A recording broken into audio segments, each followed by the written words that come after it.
नमस्कार दोस्तों, स्वागत है आप सभी का संसार भक्ति सागर चैनल में। हर हर महादेव। भगवान भोलेनाथ की कृपा आप सब पर बनी रहे, यही हमारी मनोकामना है। सावन का पवित्र महीना चल रहा है। इस महीने में भगवान भोलेनाथ की आपकी जो भी इच्छा है वो सब पूरी हो जाए।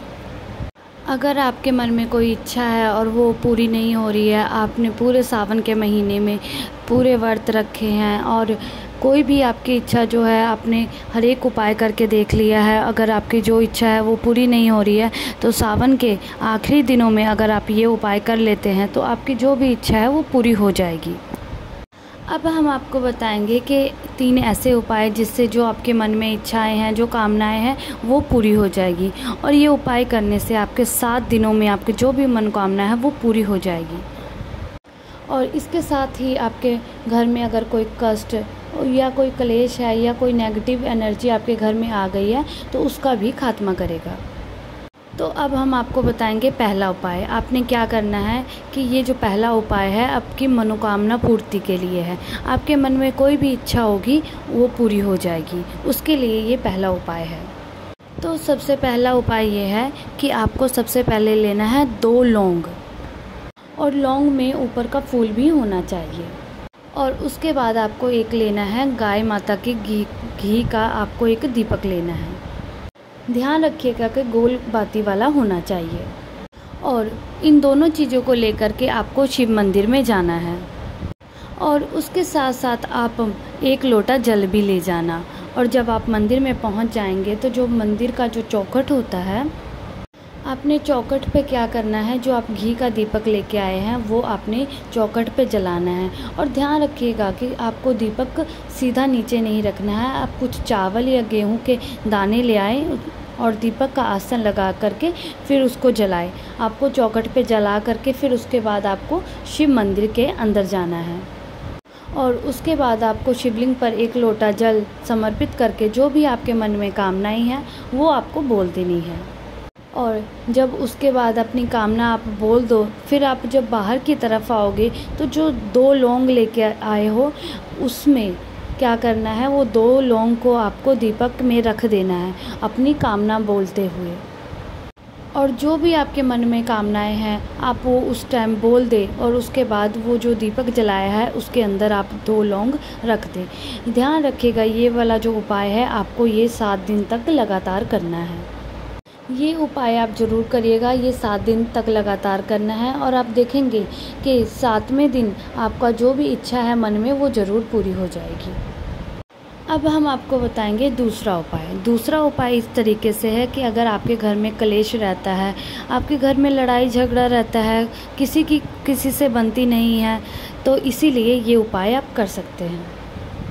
इसके लिए आपको क्या करना है कि आपको एक बेलपत्र लेना है। याद रखिएगा कि बेलपत्र कहीं से भी खंडित ना हो। और उसके बाद आपको 1 लोटा शुद्ध जल लेना है। ध्यान रखिएगा कि वो शुद्ध जल आपके घर का होना चाहिए। उसके बाद आपको लेना है थोड़ा सा शहद। इन सारी सामग्री को लेकर के आपको भोलेनाथ के मंदिर में पहुंच जाना है। आप किसी भी दिन जा सकते हैं, ये उपाय आप हफ्ते में किसी भी दिन कर सकते हैं। और मंदिर में जा कर के शिवलिंग के पास आप उत्तर दिशा के तरफ मुख करके आप बैठ जाना। उसके बाद आपको क्या करना है कि जो बेलपत्र है उसके 3 पत्तियों पर आपको शहद लगाना है। ध्यान रखिएगा कि जो चिकना वाला हिस्सा है उस तरफ आपको शहद लगाना है। उसके बाद आपको जो शहद वाला हिस्सा है वो टच करना चाहिए माता अशोक सुंदरी के ऊपर, वहाँ पर आपको रख देना है। और जो डंडी का भाग रहेगा वो रहेगा जलाधारी की तरफ, और जो बड़ा वाला पत्ता होगा शिवलिंग वो आपका शिवलिंग की तरफ होना चाहिए। जब आप अशोक सुंदरी पर वो बेलपत्र रखेंगे और उस पर अपना हाथ रख करके बेलपत्र के ऊपर आपके घर में जो भी लड़ाई झगड़ा करता है, या आप भगवान भोलेनाथ को पहले अपना गोत्र और अपना नाम बताइए। उसके बाद जो परिवार में कोई भी व्यक्ति है जो लड़ाई झगड़ा करता है, जो क्लेश करता है, आप उसका नाम और गोत्र बोल दीजिए। और भगवान भोलेनाथ से कामना करना कि जो भी आपके घर में परेशानी है वो सारी ख़त्म हो जाए। और उसके बाद वो बेलपत्र को उठा करके आपको शिवलिंग पर चढ़ा देना है। ध्यान रखिएगा कि जो बेल पत्र का डंडी वाला हिस्सा है वो जलाधारी की तरफ होना चाहिए। उसके बाद जो 1 लोटा जल आप लेकर के आए हैं वो आपको शिवलिंग के ऊपर चढ़ा देना है। जल चढ़ाने के बाद जो जल शिवलिंग पर चढ़ने के बाद जलाधारी की तरफ बहेगा, आपने क्या करना है, लोटा नीचे लगा देना है। वो जल आपको भर करके अपने घर ले आना है और वो जल अपने घर पर ले आ करके आपको अपने घर के कोने कोने में छिड़क देना है। बाथरूम को छोड़ करके आपको सब जगह छिड़क देना है। धीरे धीरे आप देखिएगा कि आपके घर का जो भी कलेश है वो धीरे धीरे ख़त्म होने लगेगा। ये उपाय आप ज़रूर कीजिएगा, आपके घर से अशांति चली जाएगी और शांति रहेगी। अब हम बात करेंगे तीसरा उपाय, जो कि सबसे अचूक उपाय है। ये महा उपाय है, ये आपको ज़रूर करना है, क्योंकि ये जो उपाय है आपकी मनोकामना पूर्ति के लिए है। तो ये उपाय आप ज़रूर कीजिए।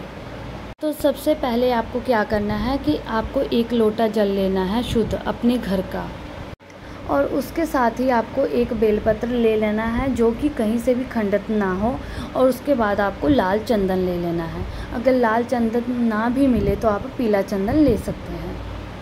उसके बाद इन सब चीज़ों को लेकर के आपको शिव मंदिर में जाना है। शिव मंदिर में जा कर के शिवलिंग के पास उत्तर की दिशा की तरफ मुख करके आपको बैठ जाना है। उसके बाद आप जो बेलपत्र है आपका, उसके ऊपर आपको लाल चंदन या पीला चंदन से ओम लिखना है। उसके बाद आपको उस बेलपत्र को 5 जगह से टच करवाना है। सबसे पहले आपको टच करवाना है गणेश जी के स्थान पर, क्योंकि आप सभी को पता है कि भगवान भोलेनाथ का सारा परिवार शिवलिंग पर ही विराजमान है। गणेश जी के स्थान पर टच करवाने के बाद आपको कार्तिकेय जी के स्थान पर टच करवाना है। उसके बाद आपको माता अशोक सुंदरी के स्थान पर टच करवाना है।